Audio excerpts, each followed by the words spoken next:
नमस्कार प्रणाम रउआ देखतानी भोजपुरिया बिहार न्यूज। हमरा चैनल में रउआ सब लोग के बहुत बहुत स्वागत बा, हार्दिक अभिनंदन बा। आज हमनी के बात कइले बिहार के भोजपुरी इंडस्ट्रीज में जौन विवाद छिड़ल बा जातिवाद के। आज एगो हम बात पूछे के चाहतानी, का ई सब लोग जौना दिने समाज के कोनो बेटी बहन के नाम लेके गाना गावत रहे वो अच्छा रहे, आज अपना ऊपर अइला के बाद सब लोग तिलमिला जाता और कुछ लोग अश्लीलता के विरोध करके, अश्लीलता के विरोध ना करके अश्लीलता से पैसा कमाए के जरिया बना लेले बा। ओकरा मुहिम में ऐसा कौनो चीज नहीं है कि वो अश्लीलता के विरोध करो। आ बिहार के श्रोता समाज से हमार विनम्र आग्रह बा कि रउआ लोग ये सब बात के चक्कर में मत पड़ी लोगिन कि कौना जाति के बा। कलाकार लोग मंच से कहेला कि हम कलाकार के कौनो जाति ना होला, कौनो समाज ना होला। तो पूरा समाज जब एगो कलाकार के होला, सब चीज एगो कलाकार के होला, तो उ कलाकार पूरा समाज के बेटी बहन के अपन बेटी बहन काहे ना समझेला, काहे ना समझेला। आ हमनी के जौन दोष दूसरा के देतानी सन, आखिर कब तक देम सन। हमनी के स्वयं अपना अंदर परिवर्तन करे के पड़ी ना, कि जे अश्लील गावता, अश्लील चीज सामने लेके आवता, ओकर ढोणी मुदले बा पियरी माटी से, फलना चिलना तमाम गाना रउआ गईनी, वो सब ठीक रहे। आज रउआ बेचैन हो गइल बानी। आ रउआ लोगन डिसाइड करें समाज कहाँ जाए या ना जाए। बिहार के युवा समाज से हम आग्रह करें, ये लोग चला रहल बा, ये लोग चलावत रहे पहले से, लोग के पहले ही के चलावत रहे भोजपुरी के।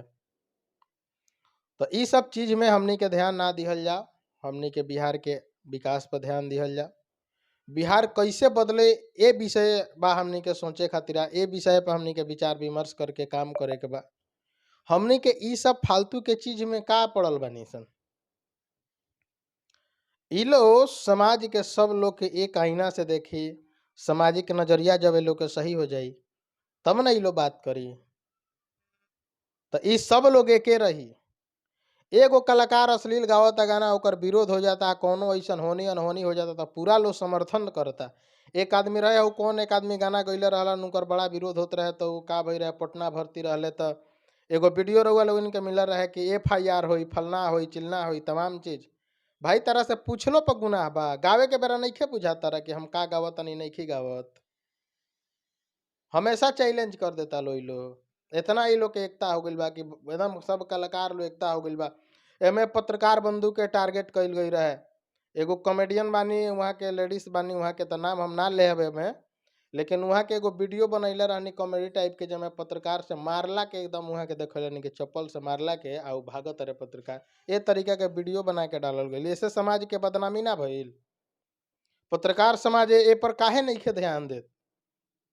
आ पत्रकार समाज खाली फालतुए के न्यूज देखाई, ओकरा बिहार के विकास के न्यूज नइखे मिलत, बिहार में कमी नइखे मिलत। पैसा कमाए के जरिया बा, ऐसे रउआ लोगन कोनो चीज देखाए तो रउआ लोगन देखाई। रउआ लोगन के विशेष सलाह तो आदमी नइखे दे सकत, लेकिन ये दुर्भाग्य बा कि बिहार के पत्रकार लोग भी बिहार के विकास पे सवाल नइखे करत, बिहार के मुद्दा पे बात नइखे करत, आलतू फालतू के चीज देखा रहल बा। के भाग गई, केकरा घरे का भइल बा, के केकरा के छोड़ देलस, ये कुल खबर मिलता। के नाच के वायरल भइल बा, के गा के वायरल भइल बा, ये सब मिलता। रउआ लोगिन अच्छा चीज देखाई जौना से बिहार के बदलाव होखे। भ्रष्टाचार पे बोली लोगिन, डेगा डेगी भ्रष्टाचार भरल बा। कौना सिस्टम में बिहार में भ्रष्टाचार नहीं के, सब विषय पे के बात करी। दूसरा जगह से लोग आई बात करे खातिर कि रउए हमरा निकल के आगे बात करे के पड़ी ये सब विषय पे। तो रउआ सब लोग से हम आग्रह करें कि सब विषय पर ध्यान ना दे के हमने के अपना विकास पे ध्यान दिहल जाओ, कि बिहार के भविष्य बदले, बिहार में रोजगार आवे, और बिहार के युवा खुशहाल रहे। ये ना कि ये लोग के भोजपुरी कुछ कलाकार, ये भोजपुरी के कलाकार लोग तय करी कि का करे के बा। कितना बिहार के बदलने वालों लोग वालों को मालूम नहीं के। शुरुआत ये लोग करता, जब खुद पाओ तो छटपटाए लगता लो है। आ कुछ लोग बा नाम अहू लोग के ना लेम, जौन भोजपुरी के विरोध के नाम पर अपन पूरा बाजार चमका रहल बा लो, आ पैसा कमाए के जरिया बना ले बा लो। तो गलती सबका में बा, सब लोग सोचे। वो लोग